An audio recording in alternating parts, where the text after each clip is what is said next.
We are always wrapped. AW Media Global. We're here at Golden Ring. Myself, Montel.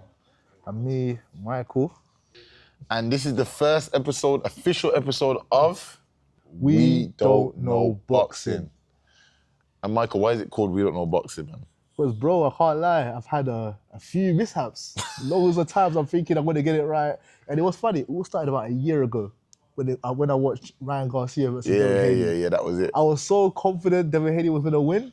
And then, yeah, boy was like, obviously he cheated, so technically I was wrong. No, he's wrong. I was still. wrong. Oh, bro, how about you? We didn't call that. Yeah, same really, man. We've made so many predictions over the last year since we've obviously started our boxing platform. And we've just got some results wrong, boy. Bro, I don't know anymore, bro. It's mad. And then we say the same thing every time. We don't know boxing. All the time. And it's like, we had to call the main AW Media Always Wrapped episode, series, We Don't Know Boxing. And you know what's funny about the We Don't Know Boxing line and phrase, yeah? I watch so many people online, content creators, journalists, that generally know they're boxing. Or do they? Or do they?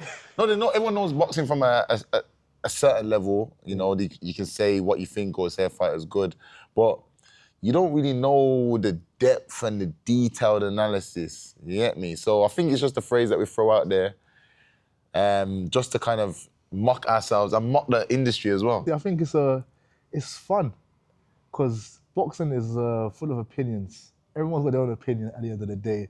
Nothing's factual, because anything can happen in the ring. From boxers doing good to sometimes the referee, I don't know whose side they're on, but doing good for one fighter or another. So, but it's just a fun play on that. And yeah, we enjoy watching boxing, so why not talk about boxing? Come on, man, every time. And again, one thing just to finish off and say, opinions are like bomb holes until you put the boxing gloves on. And trust me, not many people will, because you don't play boxing. You don't play boxing, what I'm gonna say. Man. And you have to respect the sport. Like, I don't box, but I know what it takes and I know the mentality that these fighters have. And then for people who are non-boxers to be saying X, Y, Z about them. But that's why it's good, because we've got the parts that people don't see in boxing. So watch out for the vlogs too, because trust me, you're gonna see people hard at work. So I'm telling man, let's talk about Eubank, man, please. I'm ready to go. Straight on to Benn Eubank. Okay, so with Benn Eubank now, we've got the rematch, you know, coveted, big fight, big occasion. And I said this to you earlier, and obviously I've been saying it for the last few weeks. I believe Benn will structure the fight in a different way. I think he'll come out and be more composed. I think he was headhunting in the first fight. Definitely was. I do think Eubank will do the weight better, which will enable him to be a bit more diverse in how he fights the fight. I don't think it will be a slug match. So I think Eubank will show more skills. I think he'll use his experience like he did in the first fight. And I think Benn he won't be able to react to deal with what Eubank brings. What do you think, man? What do you think, Michael, man? What do you really think, like? The thing is, I think Eubank will win. But after my predictions that I've been doing, I'm losing. But you think about this. Do you think it's going to go to a decision? Yeah. That or late stoppage. Late stoppage? Late stoppage, but I'm 60% more decision. But so if Benn performs better, I don't think there's nothing he can do, personally. Because for me, Eubank won that clearly. It looked, at first, in the first couple rounds, it looked crazy. Yeah. Like, wow, he's so fast compared to him, but Eubank was weight drained, man. That wasn't 100% Eubank. So what's going to be different? And he keeps speaking about the rehydration clause too. My friend said to me that rehydration clause has been waived. According to who? According to my friend, but I'm not going to say his name. But yeah. I tried it. I tried it. I ain't going to out him, but you know what? I would have known that information, so hopefully it is, but I don't think it is. Yeah, but if it's waived, I don't think it'll be a fair fight. I think that's what made it close. Yeah. So what do we do? But then, all right, then let me ask you a question now, or give you a scenario. So if Eubank and Benn goes to decision and the fight's relatively closer than the last fight, do you think they could potentially give a close decision to Benn, if it's close? And you think about everything that Eubank's been doing, everything he's been saying. But then it will add to the list because it's tough because the ambulance thing as well, the focus has been on Eddie Hearn. But then if you really break things down into perspective, an ambulance shouldn't be blocked no matter what, no matter who the fighter is. So it's like, do you really want that on top of your head? As well as that happening, you've then got injustice in the scoring, etc. It's weird, but I feel like the public's more involved in this fight. And then, what do you want, a trilogy? It's like, I don't know. Yeah, I think the trilogy is a myth, to be honest. Yeah. But one thing I would say is, if we think about the politics that surround the fight and we think about how Eubank, governs the promoters, the media, definitely. He likes to be in control. Yeah. I think if they were to take a decision away from him, okay, that gives them what they want. Also, to build Benn as well. Benn needs a win. If he loses... But he's got the excuse of, I'm not a 160-pounder. No, and even in the face-off, what did he say straight away? After this fight, I'm going straight to 147. Which I don't think he'll do, by the way. I don't think he'll do that, by the way. He has to. I don't think so. I think he's had a lot of good publicity from the first fight. It's like he almost won the fight. Oh, you went 12 rounds, but you lost clearly. No, and that's it. Like, I probably scored it 8-4. Yeah, me too. That's correct. Yeah, 8 rounds to 4. Yeah, I think most of the judges scored it. Yeah, it was a good fight because it was action-packed, but it wasn't as close as everyone is making it out to be.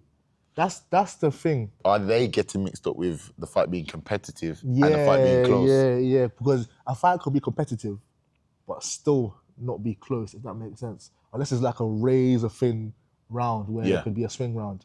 But I don't recall seeing much swing rounds. And then I feel like the championship rounds, he started to gain more and more confidence. Yeah, he went back to old Eubank, didn't he? Yeah.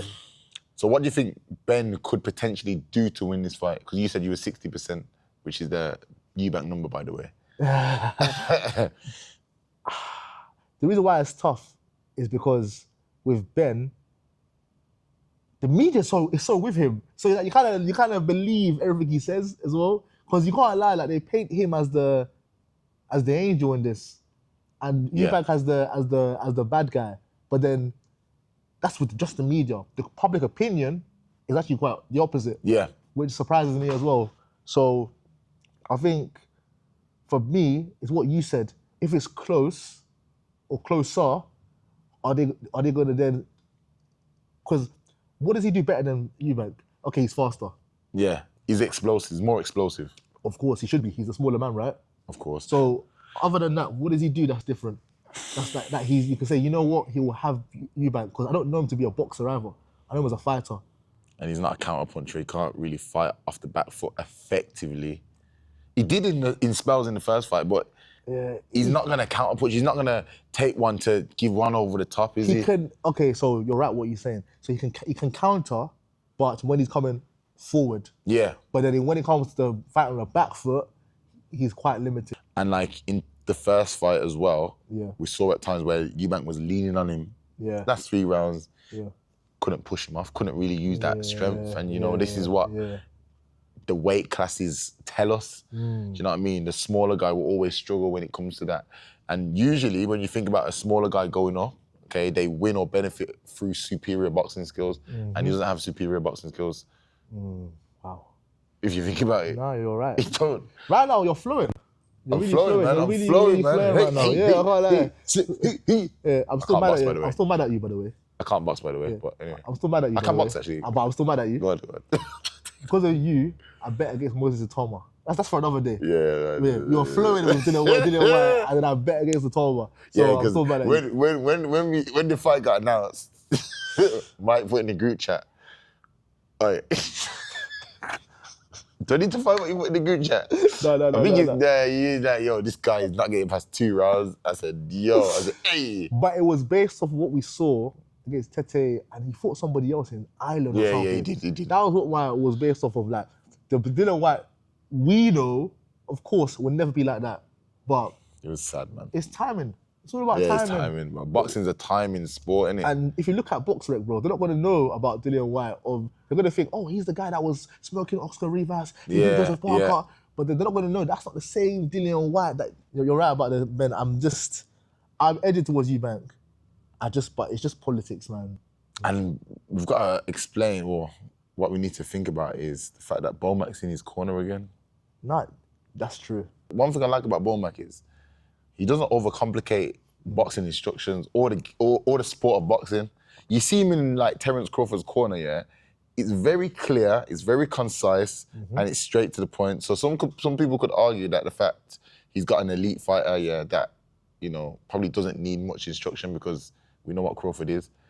But someone like Eubank obviously needs a little bit more, and in such a high stakes fight, those instructions are going to be very key. And remember the first fight, he got behind the jab from early. He was boxing. He said it himself though. He said, this fight, I want to do it differently. Jonathan Banks is a great coach, but I want to switch it up. And me doing that, they're going to be thinking now, what am I going to do next? It's all up in the air. So it's good. Bringing Bomac in, I think is a very, very good, very good idea. I think he's on a good run. Yeah. Good move. Very good move. So I'm going to ask you your final prediction, and I want a specific prediction. We used to do this like maybe last year, and we would say specific majority, split, draw, knockout round, all that kind of stuff. Okay. Make it fun, man. So I'm going to say late stoppage, Eubank. What round? I think it'll be the 11th round. I think it'll be on onslaught. It won't be Benn quitting, by the way. It'll be the referee stepping in to stop it. Okay, that is a big one, Michael. That's my prediction. Because in the 12th round, he didn't quit, but he took a back step and he went into the ropes. Eubank has the power to hurt him and stop that fight. What about you? We don't know boxing. Do I have to live up to the series name? Do I? I have to be wild. Nah, I'm not gonna be wild. I think Eubank wins a split decision. Okay. Victory, yeah. I think Eubank wins by split decision. I'm happy with that. I think there'll be one dodgy judge. Yeah, not saying that judges are dodgy, but you know. Yeah, not dodgy, but maybe blind. Yeah. Let's say blind. That's a better word. And one thing we need to interview a judge as well, man. A judge that's. They won't allow it, bro. I know, but I want to just like maybe when they're retired and say, you know, what's the rationale, what's the reasoning behind things. But anyway, that's a different story for a different day.